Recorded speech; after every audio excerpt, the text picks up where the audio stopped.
Il y a donc une foi qui doit être démontrée par des œuvres. Il y a donc une foi qui doit être démontrée. Dis avec moi, démontrée. Elle doit être démontrée par des œuvres. Ce sont des actions qui disent si nous croyons vraiment ou pas. Ce n'est pas parce que nous disons que nous croyons. C'est lorsque ce que nous avons cru a suffisamment de poids au point de toucher nos membres et nos œuvres que nous pouvons dire que nous croyons. C'est lorsque ce que nous croyons a suffisamment de puissance dans nos cœurs pour toucher nos bouches, notre langage, notre regard, tout ce qui est en nous est touché par ce que nous croyons. Là, nous pouvons dire que nous croyons. Si ce que tu crois n'a pas d'effet sur tes œuvres, tu ne crois pas. Tu es en train de croire que tu crois, c'est tout. Tu crois que tu crois. La foi selon Dieu prend possession des membres des hommes. La foi biblique, la foi de Dieu, prend possession des membres de l'homme. Ses yeux, ses pieds, ses genoux, ses épaules, tout son être passe sous le contrôle de ses croyances. Tu t'habilles comme tu crois. Je t'ai dit que tu t'habilles comme tu crois. Tu estimes t'habiller et que toute ta nudité soit dehors. C'est bon? Eh bien, tu t'habilles comme ça. Tu t'habilles comme tu crois. Maintenant, Dieu va nous parler d'une foi morte. Une foi qui n'a pas le pouvoir d'engager mes membres. Dieu dit qu'elle est morte. Donc, nous serions bien rapides de dire « je crois ». Mais il y a une catégorie de foi encore qu'on appelle la foi des démons. Qu'est-ce que le pasteur dit? Tu crois qu'il y a un seul Dieu, tu fais bien. Les démons croient aussi et ils tremblent. Ça, c'est la foi des démons.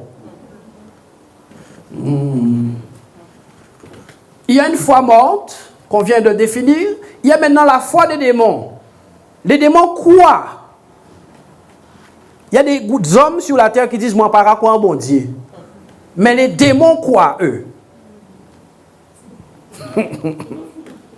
Oh. Sœur, tu vois comment c'est intéressant de lire et de connaître la parole? Ça change la perspective. Moi, en pas qu'à croire en bon Dieu. Moi, je ne crois pas en Dieu. Mais il y a un modèle de démon plus sage que toi.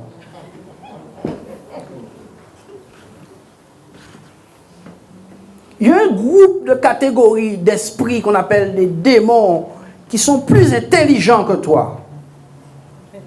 Et ils osent trembler.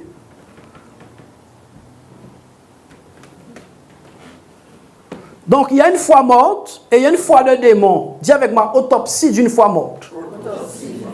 Et vous allez vous rappeler de celui-là. Dans la foi morte, on trouve quoi? Un manque d'œuvre. Dis avec moi, dans la foi morte, on va trouver de l'absence d'œuvre. Lorsqu'on va faire l'autopsie de cette foi morte, qu'est-ce qu'on va trouver dedans? Zéro œuvre. Tu sais, il y a des oiseaux, lorsqu'on coupe une partie dans leur corps, on trouve qu'est-ce qu'ils ont mangé.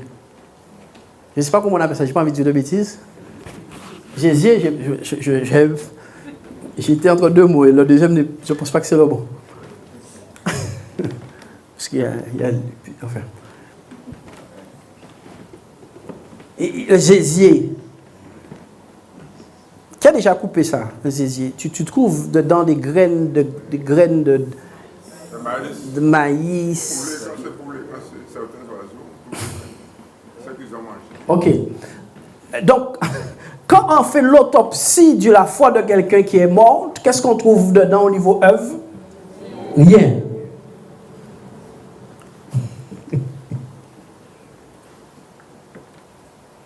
Donc, quand ce que tu crois n'arrive pas à prendre contrôle de tes membres, place-toi dans la foi de ceux dont la foi est morte. Ne te borne pas à dire je crois. Parce qu'il y a un modèle de démon. Leur foi leur pousse à poser une œuvre qu'on appelle trembler. Je te dis qu'il y a une catégorie de démons relativement cool. Leur foi, ces démons-là, ça, les font trembler. Ils ont une bonne perspective de Dieu au point de trembler. Quand ils voient Dieu, ils tremblent. Leur foi les pousse à avoir une réaction. Dis avec moi, une réaction. Quels sont ces hommes de Dieu, femmes de Dieu, enfants de Dieu, filles de Dieu qui ne tremblent pas là?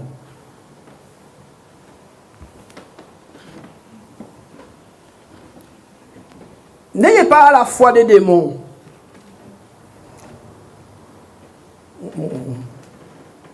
Pardon, c'est la Bible. Les démons croient et leur croyance les pousse à trembler.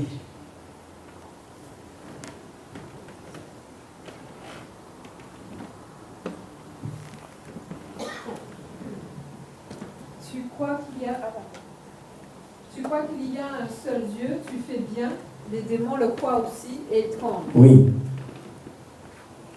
Veux-tu savoir, ô homme vain, que la foi sans les œuvres est inutile? Oui. Veux-tu le savoir, homme vain, que la foi sans les œuvres est inutile?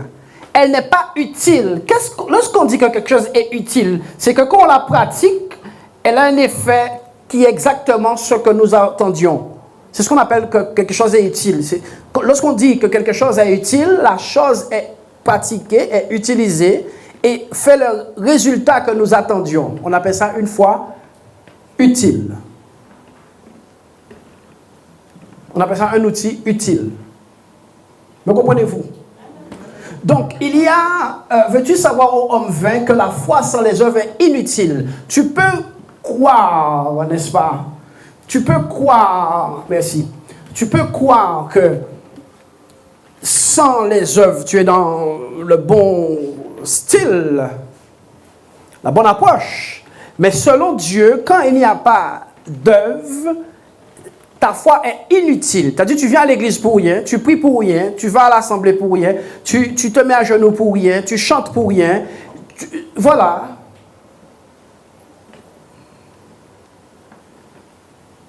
Donc, la foi est attachée à des œuvres. Dis avec moi, je ne peux pas détacher ma foi des œuvres correspondant à la foi selon Dieu. La foi selon Dieu est attachée à des œuvres. Dis-le encore, la foi selon Dieu est attachée à des œuvres.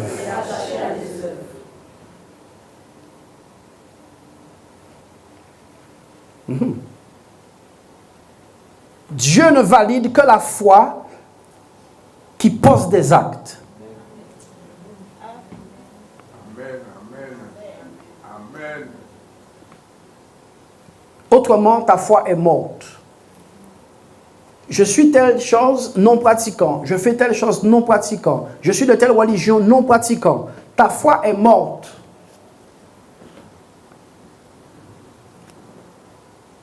Et malheureusement, le bénéfice de la foi, tu ne participes pas au bénéfice de la foi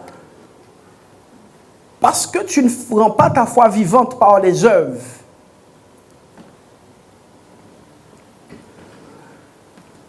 Abraham notre père ne fut-il pas justifié par les œuvres lorsqu'il offrit son fils Isaac sur l'autel? Abraham a été justifié par l'acte qu'il a posé. Abraham a été justifié quoi? Par quoi? L'acte qu'il a posé. Dis avec moi, je dois m'engager aux actions de la foi instruites par Dieu. Abraham, notre père, ne fut-il pas justifié par les œuvres lorsqu'il offrit Isaac sur l'autel? On avance. Tu vois que la foi agissait avec les œuvres. Est-ce que tu le vois? La foi agissait avec ses œuvres et que par les œuvres, la foi fut rendue comment? Parfaite. Donc ma foi, c'est un département de mon christianisme qui doit être rendu parfait. Plus donc mes œuvres seront conformes à la parole de Dieu, plus ma foi sera authentique. Amen. Plus mes œuvres seront conformes à la parole de Dieu, plus j'aurai une foi authentique. Je rends ma foi parfaite en pratiquant rigoureusement la parole de Dieu. Et ma foi devient parfaite. Dis avec moi, ma foi a besoin de devenir parfaite. Comme Abraham qui a rendu sa foi parfaite par ses œuvres. Oui, ma foi doit être rendue parfaite. Nous progressions, dis avec moi, je progresse dans les choses de Dieu et dans la connaissance de Christ. Je dois progresser dans ces choses. Ce n'est pas parce que je suis né de nouveau que je suis arrivé au sommet de la connaissance de Christ. Je dois travailler à mon salut. Je dois progresser dans la foi au point que mes progrès soient évidents. Oui, l'apôtre Paul a pu dire à Timothée que tes progrès soient évidents. Il n'y a pas d'évidence quand il n'y a pas de foi. Pourquoi? La foi, c'est une évidence des choses qu'on espère. Il n'y a pas d'évidence, de progrès évident quand la foi n'est pas engagée. Quand la foi est engagée, les progrès deviennent évidents. Quand ta foi est engagée vraiment, tes progrès, aussi minimes qu'ils soient, deviennent évidents. Deviennent évidents. Je progresse dans les choses de Dieu lorsque je progresse dans la pratique des choses de Dieu. Amen. En l'occurrence, sa parole. L'acte qu'Abraham pose est rien d'autre qu'une parole reçue de Dieu. Le sacrifice qu'Abraham pose n'est rien d'autre que la parole de Dieu pratiquée par ses membres. C'est pas je pense qu'il faut que j'aille donner mon fils. Non, c'est une parole claire de Dieu qui déclenche une action incroyable d'Abraham. L'action glorieuse, inouïe qu'Abraham pose n'est pas une envie de faire quelque chose pour impressionner Dieu. La foi n'est pas une envie. La foi, c'est une parole reçue sur laquelle des actions sont posées. Dis avec moi, la foi, c'est une parole reçue au point de poser des actions correspondant à cette parole reçue. Oui, Abraham offre son fils en sacrifice pour une seule raison, c'est parce que Dieu le lui a dit. Ce n'est pas un exercice de piété pour impressionner Dieu qu'Abraham a posé. Abraham a reçu parole de Dieu. Dis parole de Dieu. J'ai besoin pour ma part, dites-le, de quelqu'un d'appliqué dans la parole de Dieu, de peur que ma foi ne soit morte. Abraham donc va poser une telle action parce que Dieu le lui a dit. Nous, les chrétiens modernes, il y a une tendance à vouloir recevoir prophétie et ceci et cela, et c'est une bonne chose. Mais avant d'entrer dans le domaine des paroles révélées, mystérieuses de Dieu, il faut entrer dans les paroles scripturaires de Dieu. Oui. Autrement, tu croirais en tout et en n'importe quoi. Tu dois avoir un background, tu dois avoir un arrière-plan scripturaire pour valider Dieu. Lorsqu'il te parle de manière mystérieuse. Lorsque Dieu te parle de manière mystérieuse, tu dois avoir un arrière-plan scriptuel pour ne pas t'égarer dans toute rêverie d'homme. Pour que tu ne puisses pas interpréter tous tes rêves comme une direction, pour que tu ne puisses pas interpréter tous tes rêves comme une instruction, tu dois avoir un arrière-plan scriptuel. Autrement, tu croirais dans tout ce que tu vois et que tu entends. Il y a beaucoup de personnes comme ça dans le christianisme qui croient dans tous leurs rêves et qu'il y a une direction dans tous les rêves. Non. Parfois, c'est ta confusion qui est là. Et si tu n'as pas un arrière-plan de la parole de Dieu pour filtrer cette vision et ce rêve, tu pars dans tous les sens, prenant tous tes désirs pour ceux de Dieu, toutes tes pulsions pour ceux de Dieu, toutes tes aspirations pour ceux de Dieu. Et voici que tu tombes dans la confusion. Parce que tu avais simplement dit, mais oui, Dieu a dit qu'il parle par les rêves. Mais il a bien dit dans quel credo qu'il parle par les rêves. Dieu fait quoi par les rêves? Il parle par les rêves. Donc il faut qu'il y ait la parole de Dieu avant le rêve. Oh mon Dieu. Donnez gloire à Dieu. Il faut qu'il y ait la parole de Dieu. Il faut qu'il y ait quoi? La parole de Dieu dans les rêves. Quel rêve as-tu fait? Et où est la parole de Dieu dans le rêve? Quand vous rêvez, cherchez où est la parole de Dieu dans le rêve. Pas le rêve en lui-même. Est-ce que la dame est venue taper sur le mur ce matin? Est-ce qu'elle est venue taper sur le mur? Non. Elle n'est pas venue taper de l'île. C'est la parole de Dieu que j'ai vue dans la vision. Supplication. Cherchez Dieu avec supplication. Donc j'ai interprété cette vision à la lumière de la parole. Je ne m'attendais pas à ce que la dame vienne frapper sur le mur comme ça. Et je suis venu derrière, je vous ai dit, regardez, je tape sur le mur. Qu'est-ce que j'ai fait? J'ai simplement tapé sur le mur. Est-ce que j'ai mis un commentaire derrière? Non, parce que je ne peux pas aller m'avancer à dire qu'une dame va venir ici taper sur le mur. Dieu ne m'a pas dit ça. C'est comme ça qu'on devient un peu mystique. Et Dieu m'a dit qu'une dame va taper sur le mur. Oh, il tapait sur quel mur? Par contre, j'ai compris que le taper sur le mur était égal à supplication.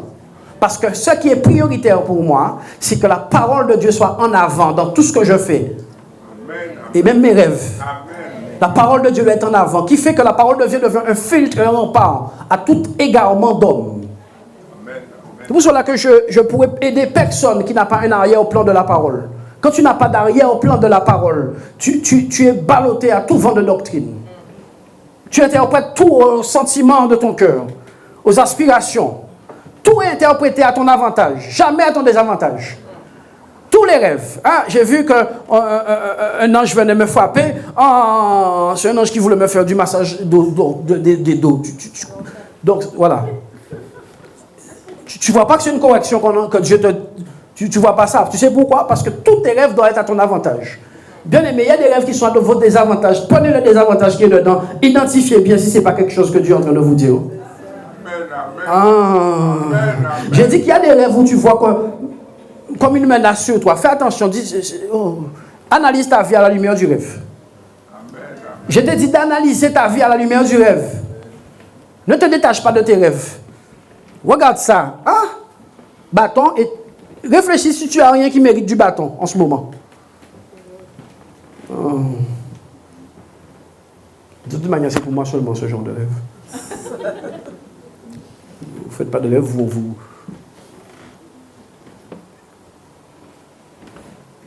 Tu vois que la foi agissait avec ses œuvres que par les œuvres de la foi, fut rendu parfait. C'est par les œuvres de la foi que la foi même est rendue parfaite. C'est par les œuvres. Donc maintenant, si je veux progresser dans quoi? La foi, je dois progresser dans la parole. Oui. De progresser dans la foi, c'est de progresser dans la pratique de la parole. Oui.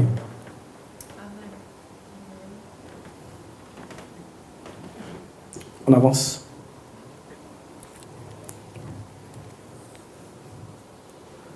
Tu crois qu'il y a un seul Dieu? Oui, tu fais bien finalement, mais les démons croient aussi et ils tombent. La foi sans les œuvres est inutile et elle est morte. Verset 26. Il y a quelque chose qui manque à ta foi, ce sont les œuvres.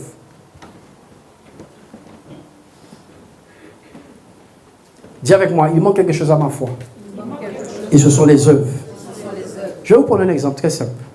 Tu habites à 5 minutes de l'église, tu arrives en retard. Tu as un problème avec ta foi. J'espère qu'il n'y a personne qui habite à 5 minutes. Quand tu arrives à 5 minutes, quand tu habites à 5 minutes de l'église, que tu arrives en retard d'une demi-heure, sans aucune raison valable, hein, c'est-à-dire qu'il n'y a pas eu de barrage, il n'y a pas eu de... La pluie n'est pas tombée jusqu'au cou. OK? J'aime bien cette petite, elle est toujours carrée. OK. OK. Quand tu n'as pas de raison valable, tu sais où tu as manqué? Hein? Soyez fervents d'esprit, n'ayez point de paresse. Amen. Tu n'as pas cru dans ce verset. Donc tu es dans la permissivité du retard systématique.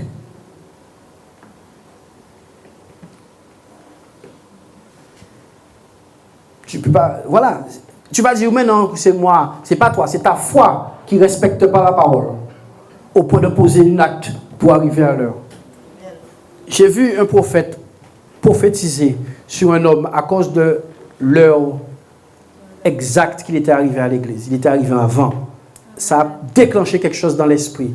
Vous ne comprenez pas ce que je dis. Il est arrivé tellement avant l'heure, à l'heure, bien comme il fallait. Dans l'esprit, il s'est fait repérer. Parce qu'il a... Je ne sais pas vous. Les chrétiens ne savent pas faire Dieu bouger.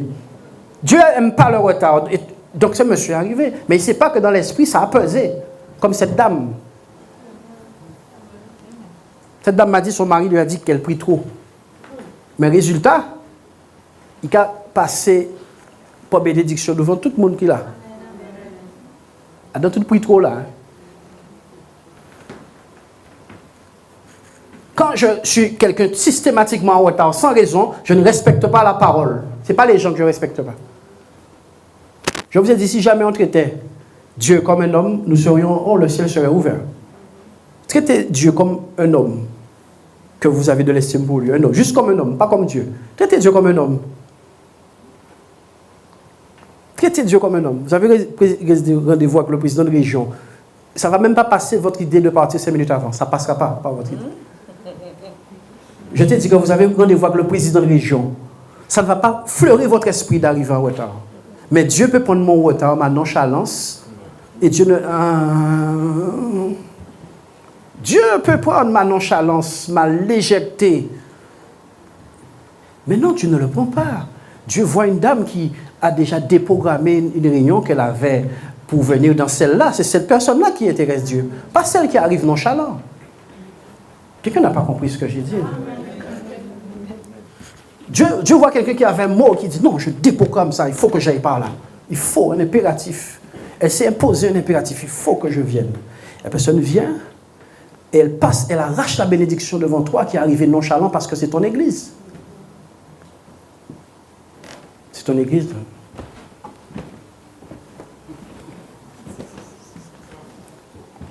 Ok. C'est comme ça, le royaume des cieux, c'est une histoire de violence. Hein. Dis avec moi, le royaume des cieux, c'est une histoire de violence.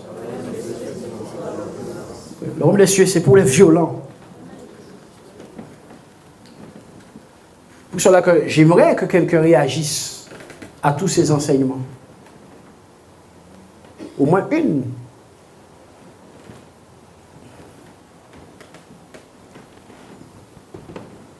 Oui, il y a quelque chose qui est mort quand ce qui donne la vie n'existe pas. Oui. Tournez vos Bibles avec moi dans le livre de Hébreux, chapitre 11.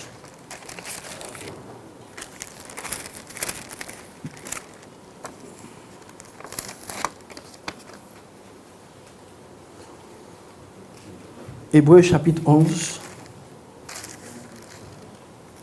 Et le verset 1. Or, Or, la foi est une ferme assurance des choses que l'on espère et une démonstration de celles qu'on ne voit pas. Dis avec moi, autopsie profonde de la foi. Oui. Or, et la version King James, pour ceux qui comprennent un peu l'anglais, c'est now faith, maintenant la foi.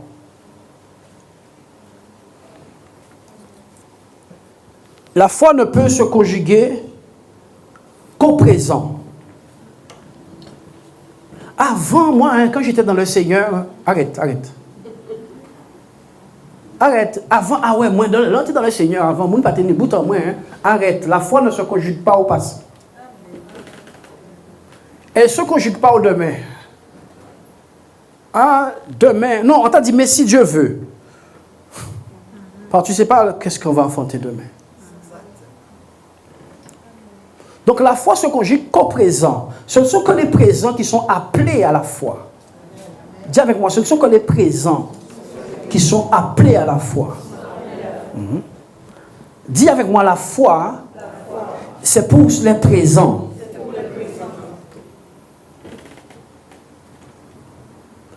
Or, la foi est une ferme assurance des choses que l'on espère.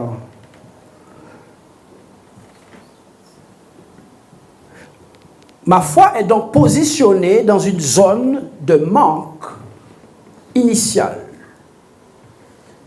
Pour que la foi puisse être engagée, il faut qu'il y ait un manque initial. Qui a un manque initial? Levez la main. Qui a un manque initial? Qui a un manque? Ok, si tu as un manque, c'est un appel qu'on te fait à la foi. Oh, y a-t-il quelqu'un qui comprend ce que je dis? Le manque, c'est la première lettre de l'équation qui accomplit la foi. La foi, c'est une équation qui a besoin, premièrement, d'un manque. Le manque, c'est le premier chiffre de l'équation de la foi. Or, la foi est une ferme assurance des choses que l'on espère. La foi, premièrement, dans son mouvement, dis avec moi, dans son œuvre. Dans l'œuvre de la foi, il y a primitivement de la fermeté. Dans l'attente. La foi est une ferme, dis avec moi, est ferme. La foi est ferme.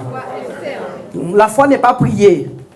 La foi c'est ferme, est ferme. La nature profonde de la foi, dis avec moi, c'est la fermeté.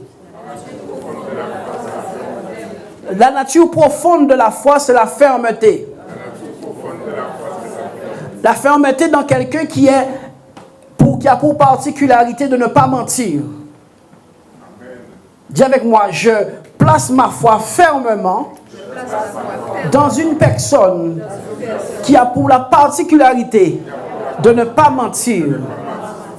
La fermeté de ma foi est proportionnelle à la confiance que j'ai dans cette personne qui ne ment pas.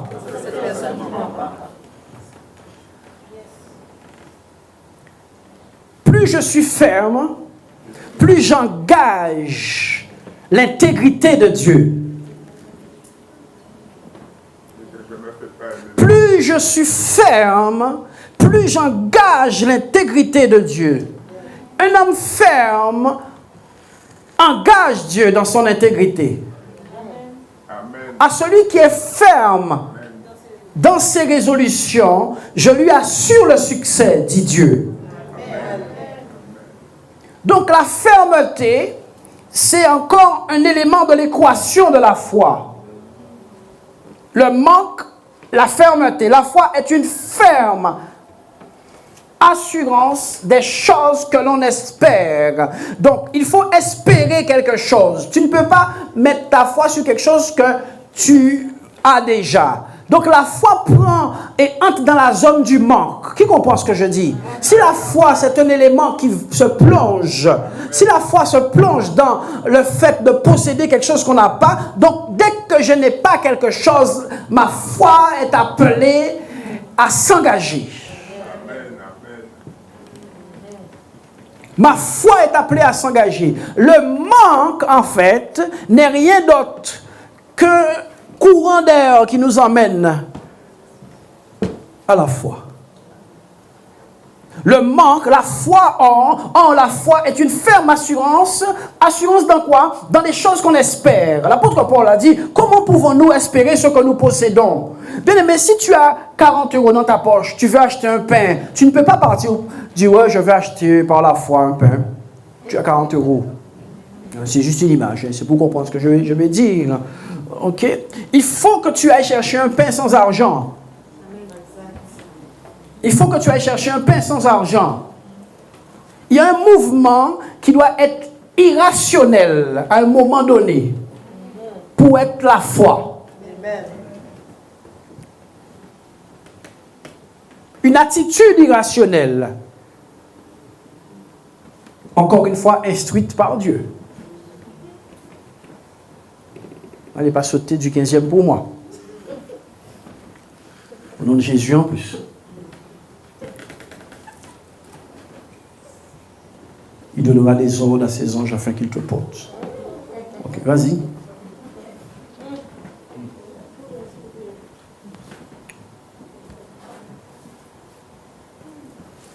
Oui, j'aime l'église. Je vais faire un gros chèque à l'église. Il va passer.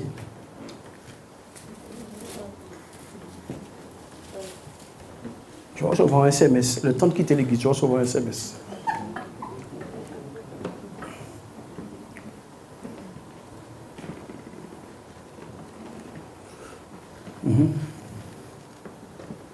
Pour l'avoir possédé, les anciens ont reçu un bon témoignage. On y va.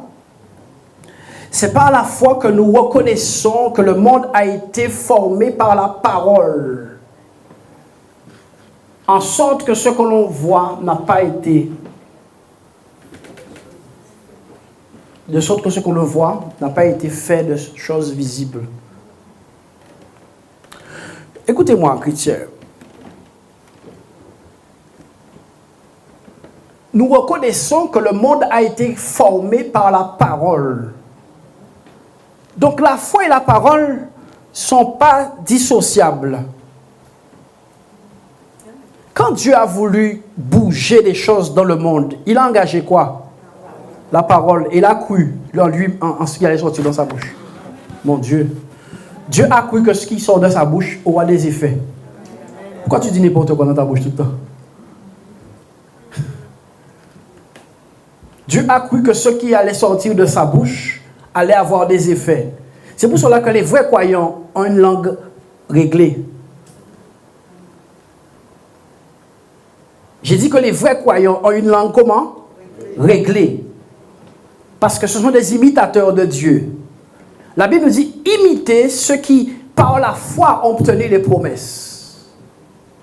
Imitez ceux qui, par la foi, ont obtenu les promesses. Dieu donc va croire qu'en parlant, les choses peuvent changer. Une chose que tu dois engager avec rigueur, si tu veux voir ta foi agissante, c'est ta bouche.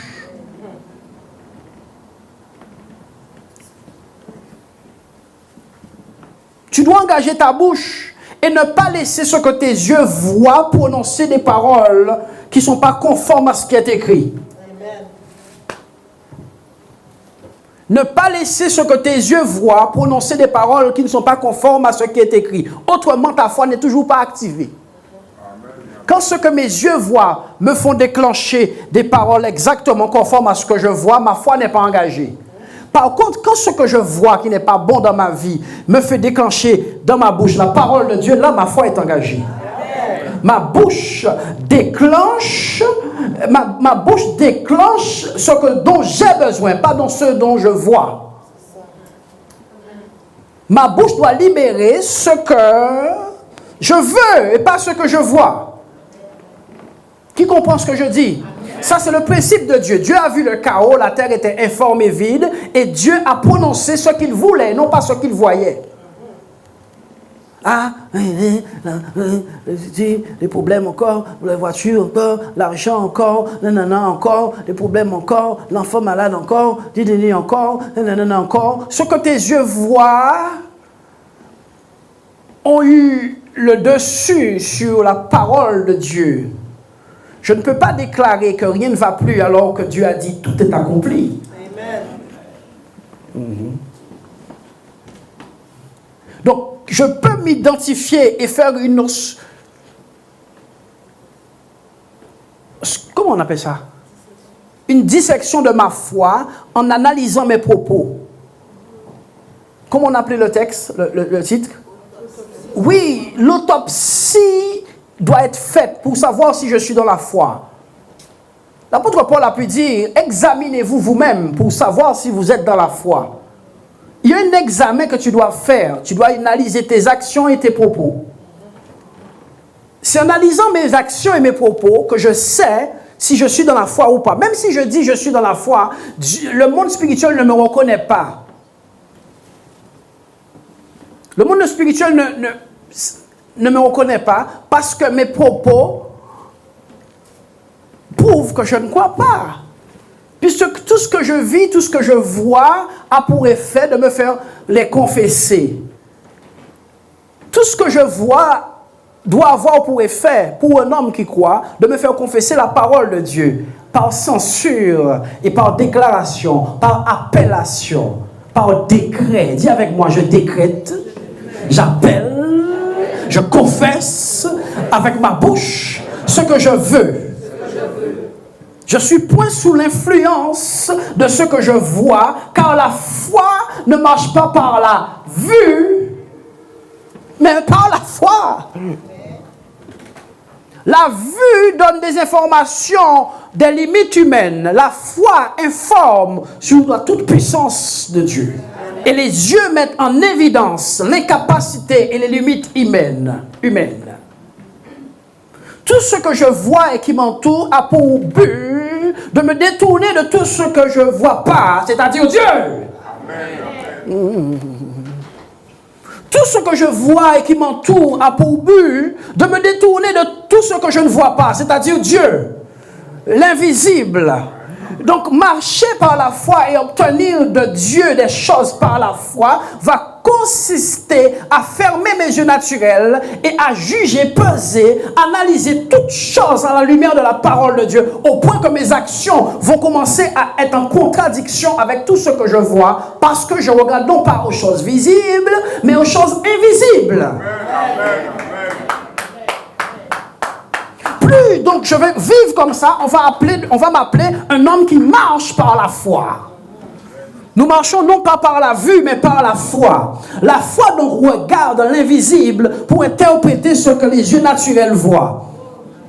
La foi véritable prend les choses visibles avec les yeux physiques et les traduisent au travers de la parole. Ça c'est à censurer, ça c'est à bénir, ça c'est à rejeter, ça c'est à recevoir, ça c'est à couper, ça c'est à recevoir, ça c'est à brûler, ça c'est à protéger. En fonction de ce que tes yeux physiques voient, la parole de foi qui est dans ton cœur agit dans tes membres sur ce que tu as vu. C'est ça la foi véritable. Et quand un homme s'engage dans ces choses, il vit au-dessus de tous les autres humains, considérant que son mode de vie est réglé par Dieu normalement, a priori. Il est a priori réglé par Dieu à cause de la loi parfaite qui est dans son cœur, qui est Dieu elle-même. Et à ce moment-là, cette foi qui était morte reprend vie. Dis avec moi, autopsie d'une foi morte.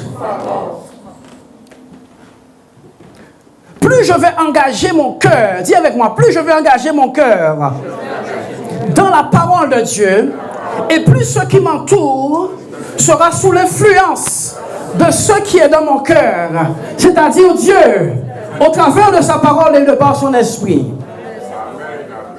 Si j'abonde dans mon cœur de la parole de Dieu, confessez avec moi, si j'abonde dans mon cœur de la parole de Dieu, si j'abonde dans mon cœur de la parole de Dieu, je confesserai aussi de ma bouche Dieu. Car il est écrit, c'est en croyant du cœur qu'on parvient à la justice. C'est en confessant de la bouche qu'on parvient à la justice.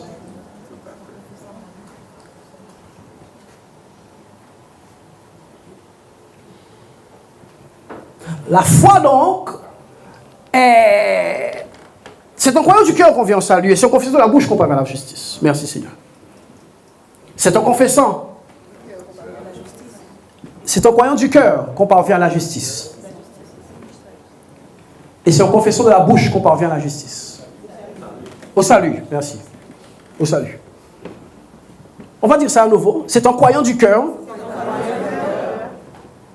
que nous, qu'on parvient à la justice.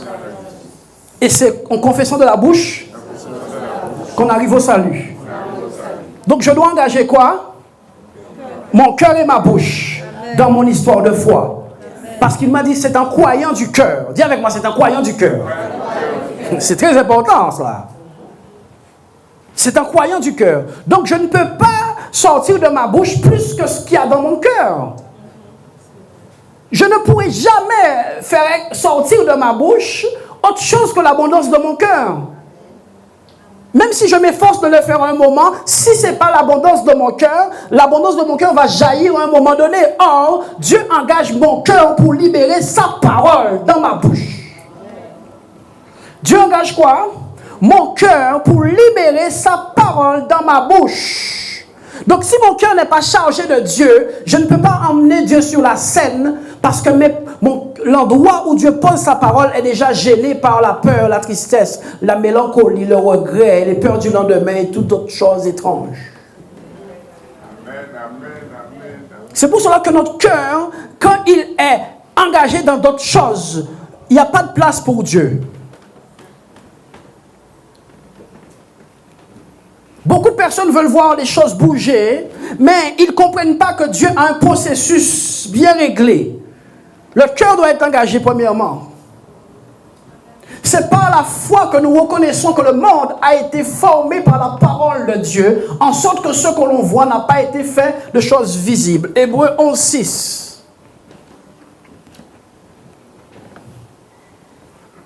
Or, la foi est une... sans la foi, dites avec moi, sans la foi, il est impossible de quoi? De lui plaire. Donc, écoutez bien ce que l'Esprit nous éduque dessus. Sans la foi, il est impossible de plaire à Dieu. Donc, Dieu cherche à être plus. Amen. Plaire, prions, oui. Dieu cherche à qu'il y ait un plaisir quelque part dans ta relation avec lui. Amen. Comprenez ce que je vous dis? Sans la foi, il est impossible de lui plaire. Donc Dieu cherche à être plus. Je ne sais pas si ça se dit. Dieu veut qu'il y ait un plaisir dans cette relation chrétienne-là. Mais il ne veut pas que c'est toi qui aies plaisir. Il veut que c'est lui. Il veut que tu cherches à faire plaisir à qui? À lui, pas à toi. Sans la foi, il est impossible de lui plaire. Donc, tant que Dieu n'est pas ému, la foi n'est pas encore engagée. Oui, or, sans la foi, il est impossible de lui être agréable. La foi, c'est ce qui fait que Dieu a un sourire sur son visage à un moment donné. Quelqu'un n'a pas compris ce que j'ai dit. Amen. La foi, c'est cette chose qui, à un moment donné, fait que Dieu rit. Et tu sais, quand tu as réussi à prendre le rire de quelqu'un,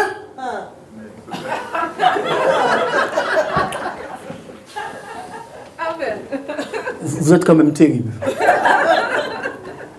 J'ai dit que la foi, c'est cette chose que lorsqu'elle est engagée, fait Dieu sourire. C'est là que les choses sérieuses commencent. On n'a pas compris la foi. On n'a rien à écouter. Mais non, la Bible nous montre que cette foi-là doit toucher d'abord la bouche, le sourire de Dieu. Dis avec moi, ma foi doit toucher le sourire de Dieu. Il y a action que tu vas poser en secret à cause de Dieu et par motif de conscience envers Dieu, et ça va faire Dieu sourire. J'ai dit qu'il y a une action que tu dois et que tu vas poser en secret, pas à la vue des gens. La foi à la vue des gens, c'est la religion évangélique. La foi véritable, ce sont les actions que tu poses en secret pendant qu'on ne te voit pas. C'est ton comportement de tous les jours.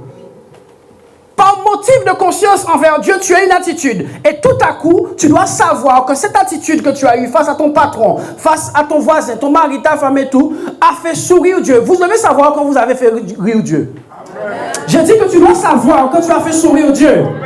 Tu dois savoir quand tu es agréable. Tu dois aussi savoir quand tu es désagréable. Parce que la foi, ce n'est pas une truc d'inconscience. C'est une pleine conscience que Dieu existe.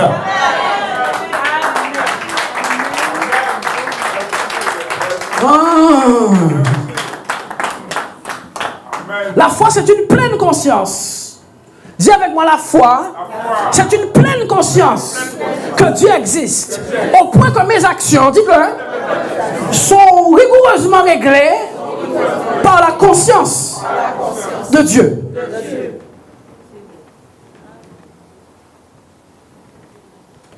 Voici l'autopsie de la foi. Donc, dis avec moi, mes actions m'indiquent à moi régulièrement et systématiquement où j'en suis avec ma foi. Mes actions de tous les jours sont une preuve, non pas pour Dieu, mais pour moi, que je suis ou pas dans la foi. Paul a dit, examinez-vous vous-même pour savoir si vous êtes dans la foi. Donc, tu n'as pas besoin de Dieu, tu n'as pas besoin du pasteur pour savoir si tu es dans la foi.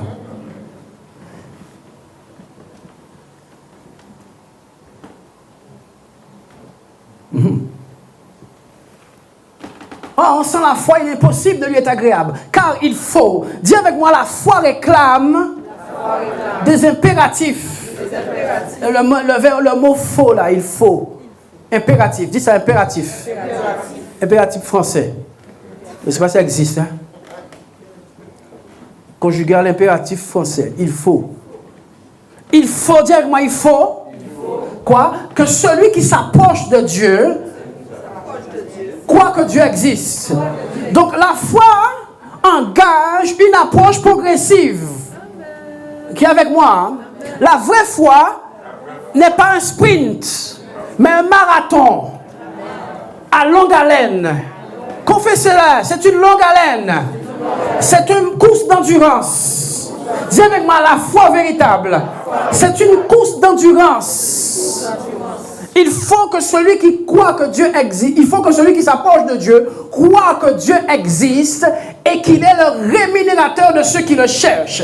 Écoutez-moi, il y a une merveille dans ce verset.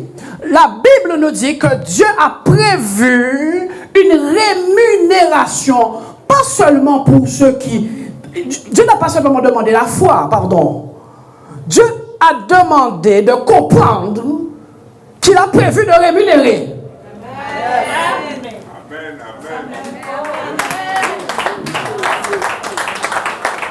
La foi. Ici, nous voyons que la foi n'est pas une punition, mais une invitation à la bénédiction. Amen. La foi n'est pas une punition de rigidité sur une position privative. Wow. Non. La foi n'est pas une rigidité privative de restriction évangélique. C'est une invitation à posséder tout ce que vous voulez. Amen. Tout ce que vous voulez. J'engage donc ma foi avec conscience que Dieu surveille le travail de foi qui se fait en moi, parce que c'est le travail qu'on rémunère. Amen. Donc, tant que la foi n'a pas encore commencé à faire son job en moi, sur moi, par moi, elle ne peut pas le faire pour moi. Tant que la foi n'a pas commencé à faire son travail en moi, par moi, La foi ne peut pas travailler pour moi. Avant de marcher pour Dieu, il faut marcher avec Dieu. Donc la foi véritable, la foi biblique, engage l'homme et les croyants à croire dans un Dieu rémunérateur. J'ai dit, je dois croire dans un Dieu rémunérateur. Confessez avec moi, je dois croire dans un Dieu rémunérateur. Pas un Dieu de privation, mais un Dieu de rémunérateur de ma confiance en lui. Dis avec moi, Dieu rémunère ma confiance en lui. Ma confiance est systématiquement associée aux œuvres que je pose à l'égard de la parole de Dieu. Je plais à Dieu lorsque mes actions sont sous l'influence de sa parole. Dieu est sur le point de me rémunérer. Oui, Dieu est le rémunérateur des chercheurs. Donc nonchalance, légèreté, tout bonnement, parole en l'air, tout ça n'a pas de rémunération, sinon des blâmes. Des blâmes, dis avec moi des blâmes, des avertissements. Ah.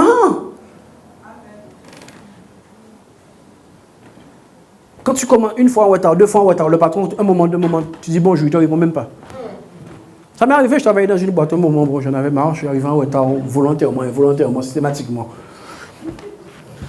Et puis je dis bonjour, et puis je ne lui ai pas répondu. J'ai pas compris. Et pourquoi vous ne comprenez pas? Quand Dieu ne répond pas, pourquoi vous comprenez? Pourquoi vous voulez faire la politique de l'autruche? Pourquoi vous voulez faire la politique de l'autruche?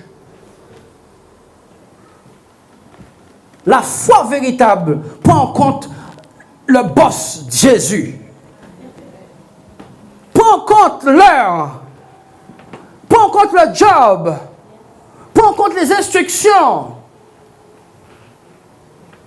Si Dieu est un rémunérateur de la foi, je ne peux pas attendre le salaire de Dieu tant que je ne me suis pas mis au boulot de la foi. Si Dieu est un rémunérateur, s'il s'est positionné en tant que rémunérateur, jamais je ne peux attendre un salaire tant que je n'ai pas engagé ce qui le fait me payer. Ce qui l'oblige à me payer, je ne l'ai pas encore engagé, c'est-à-dire la foi. Donc Dieu ne peut pas me payer. Dieu n'exauce pas les prières. La Bible dit que à celui qui écoute les prières, tous les hommes viendront à toi. Celui qui écoute les prières, pas qui exauce. Lorsque nous sommes dans un manque, nous devons analyser ça avec les yeux de croyants.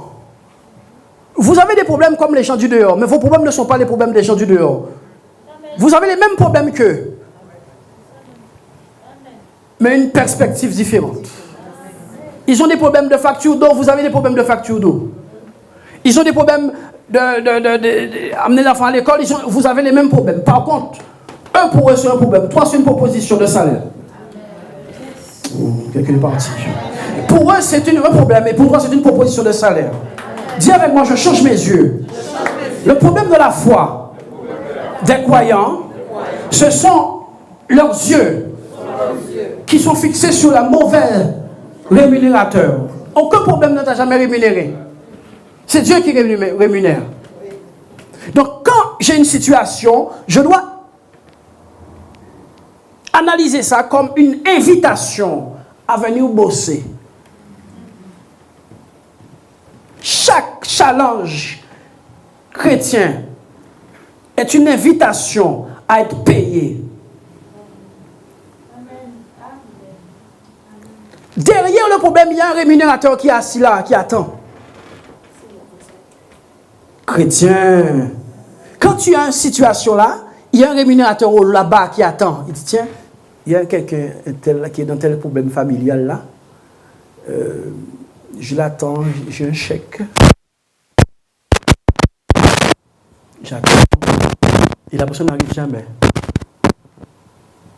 La personne n'arrive jamais. Pourquoi? Parce qu'elle n'a pas d'endurance. On dit sur façon. Mets ton clignotant, ton sandwich est prêt. Tu fais le tour, le temps que tu fasses comme ça là. Le temps que tu fasses comme ça là, tu vois une main comme ça. Il va faire sortir là.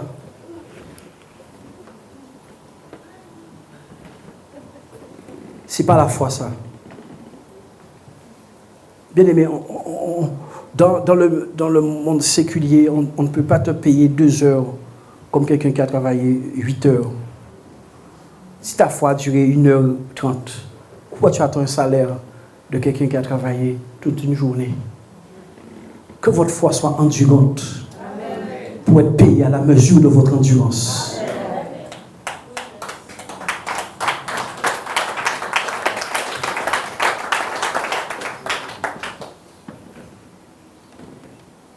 Une foi d'homme. La foi humaine, la foi religion. Je vais prier, Dieu a fait ça pour moi. Et quand Dieu ne l'a pas fait, on change d'église. Continue, tu vas faire le tour de la Guadeloupe.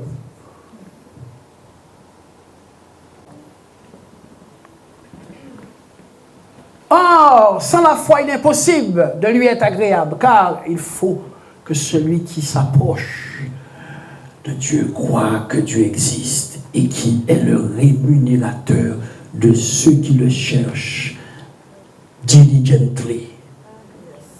Il manque le mot diligence derrière. La version anglaise nous dit qu'il le cherche avec diligence, diligently seeking. Qu'est-ce que ça veut dire chercher Dieu avec diligence? Bien-aimé, vous avez vu les westerns? Les westerns. On voit une diligence avec des chevaux et un cocher. Ne vous y trompez pas. On voit la diligence aller vite, mais elle va surtout rythmer. Ce n'est pas un sprint à Vincennes que les chevaux font. La diligence, ce sont des chevaux entraînés qui sont là. Il faut amener le courrier. Et puis c'est parti. Et les chevaux courent un certain rythme.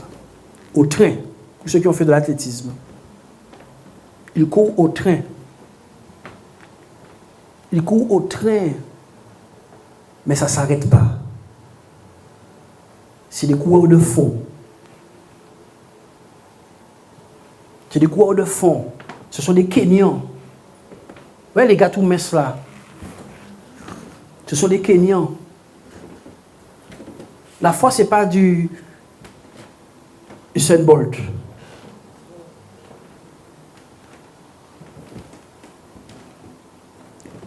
La foi, c'est l'endurance dans le but et dans l'engagement. Donc, je décide de courir à un certain rythme. Par contre, la foi, ce n'est pas non plus la course spéciale des limaces. La foi non plus n'est pas... mais vous ménagez sa monture pour aller plus loin. Ménage notre monture. Ménage notre monture. Au point que le corps commence à aller tirer sa tête, en limace. On ramasse tout ton corps par terre. La politique de la limace, c'est pas bon. Oui, on va aller loin comme ça, mais on va arriver à la fin du monde.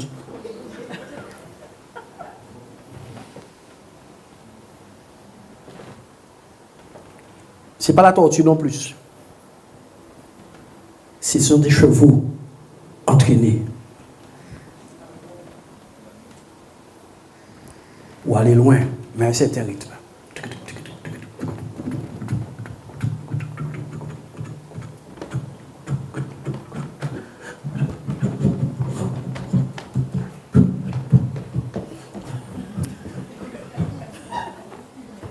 Qui veut pas de rythme et qui veut avancer avec Dieu? Arrête tout de suite, arrête. Tu veux pas de rythme, tu veux pas t'imposer de rythme. Tu vas t'imposer un rythme. Une semaine d'effort là, hein? J'en peux plus haut. J'en peux plus haut. La Bible dit que les athlètes qui courent dans les stades s'impose toute espèce d'abstinence s'ils veulent plaire à ceux qui les ont embauchés.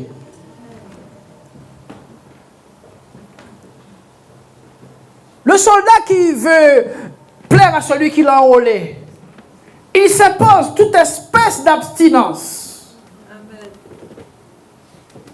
Plaire est égal à abstinence. Amen.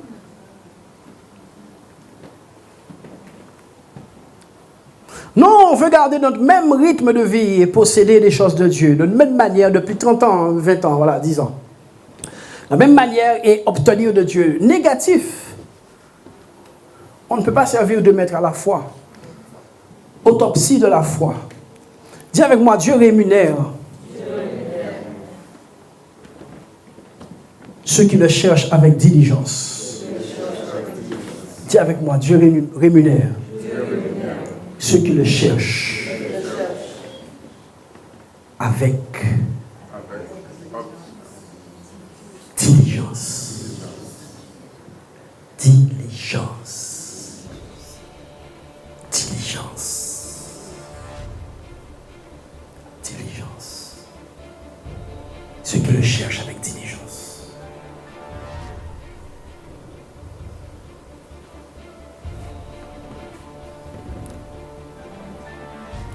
Tenez-vous debout.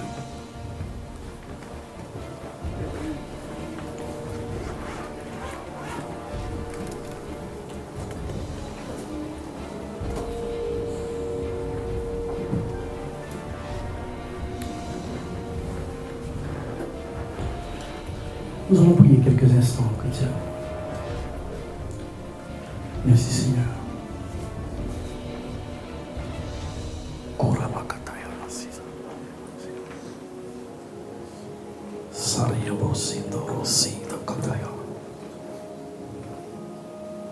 Beyond the house, Kataya de Miandes, breed. Shakarabakatayas.